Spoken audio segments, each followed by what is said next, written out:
नमस्कार दोस्तों। आज मैं आपको एक ऐसी आध्यात्मिक कहानी सुनाने जा रही हूँ जो सिर्फ एक कथा नहीं बल्कि जीवन का अर्थ समझाने वाली एक छोटी सी यात्रा है।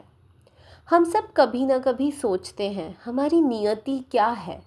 क्या हमारा भविष्य पहले से लिखा हुआ है या फिर हम अपने हर विचार, हर कर्म और हर अनुभव के साथ अपनी किस्मत खुद बनाते हैं।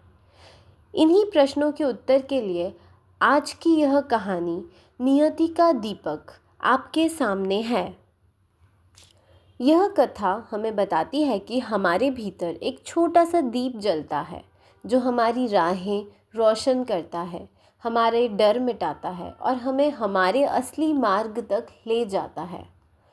तो अपने मन को शांत कीजिए, धीरे से गहरी सांस लीजिए और मेरे साथ चलिए इस सुंदर आध्यात्मिक कहानी की ओर। आइए शुरू करते हैं। नियति का दीपक। पहाड़ों के बीच बसा एक छोटा सा शांत गांव था जहां हवा भी मानो अपने कदम हल्के रख कर चलती थी। इस गांव में रहती थी एक युवा लड़की, वसुंधरा। वह समझदार थी, गहरी सोच वाली थी, लेकिन एक प्रश्न उसे हमेशा भीतर से कचोटता रहता था। मेरी नियति क्या है? क्या ईश्वर ने मेरे लिए कुछ तय किया है या फिर यह जीवन बस यूं ही आगे बढ़ रहा है? इन सवालों का उत्तर उसे कभी नहीं मिला। एक दिन वसुंधरा जंगल में टहलते टहलते एक शांत झील के किनारे पहुंच गई। वहां एक साधक ध्यान में बैठे थे। उनके चारों ओर ऐसी शांति थी जैसे समय का प्रवाह भी थम गया हो। वसुंधरा ने हिम्मत जुटाई और धीरे से बोली, गुरुदेव, मुझे अपनी नियति जाननी है। ईश्वर ने मेरे जीवन का मार्ग क्या लिखा है? साधक ने आंखें खोली, हल्की सी मुस्कान दी और झील के किनारे रखा एक छोटा दीपक उठाया। साधक ने शांत आवाज में कहा, यह दीपक तुम्हारी आत्मा है। इसमें भरा तेल तुम्हारे कर्म है और जो लौ इसमें जल रही है वही तुम्हारी नियति है। वसुंधरा ने आश्चर्य से पूछा, तो क्या मेरी नियति पहले से तय है? साधक धीरे धीरे दीपक जलाते हुए, नहीं, लौ तय नहीं होती। वह तुम्हारी हर सांस, हर भावना के साथ बदलती है। तुम अच्छा सोचो, लौ ऊंची हो जाएगी। तुम डर जाओ, वह कांपने लगेगी। और जब तुम्हारे भीतर विश्वास होगा तो लौ स्थिर हो जाएगी। वसुंधरा ने फिर पूछा, लेकिन लोग कहते हैं कि नियति बदली नहीं जा सकती। साधक उठे। उन्होंने दीपक को झील में रखा। इस तरह की लौ बुझी नहीं। धीरे धीरे पानी की लहरें दीपक को इधर उधर हिलाने लगी।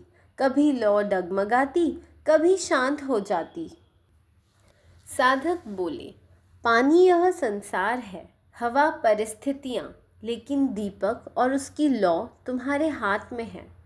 हाँ, बाहरी हालात तुम्हें हिलाएंगे, पर जब तक तुम हार नहीं मानते तुम्हारी लौ बुझ नहीं सकती।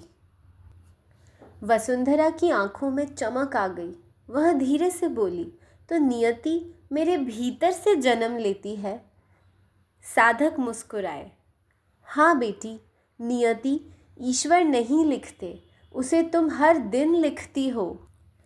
अपने कर्मों से, अपने साहस से और अपने विश्वास से। आध्यात्म का अर्थ है यह समझना कि यह दीपक तुम्हारे भीतर जल रहा है, और नियति का अर्थ है यह जानना कि इस लौ को कहाँ दिशा देनी है। वसुंधरा के मन की धुंध धीरे धीरे मिटने लगी। उसे लगा जैसे पहली बार वह खुद को समझ रही हो। वह साधक को प्रणाम करके जाने लगी। जाते जाते साधक की आवाज़ उसके पीछे गूंजी, याद रखना, ईश्वर ने तुम्हें दीपक दिया है, लेकिन मार्ग तुम्हें चुनना है।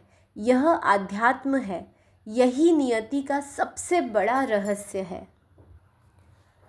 उस दिन के बाद वसुंधरा ने कभी भविष्यवाणियों पर विश्वास नहीं किया, क्योंकि अब वह जान चुकी थी नियति आसमान में नहीं, उसके अपने भीतर लिखी जा रही थी।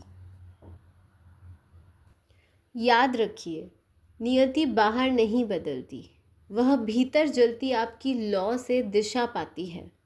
और जो अपना दीपक खुद संभाल लेता है, उसका मार्ग स्वयं उजाला बनकर साथ चलता है।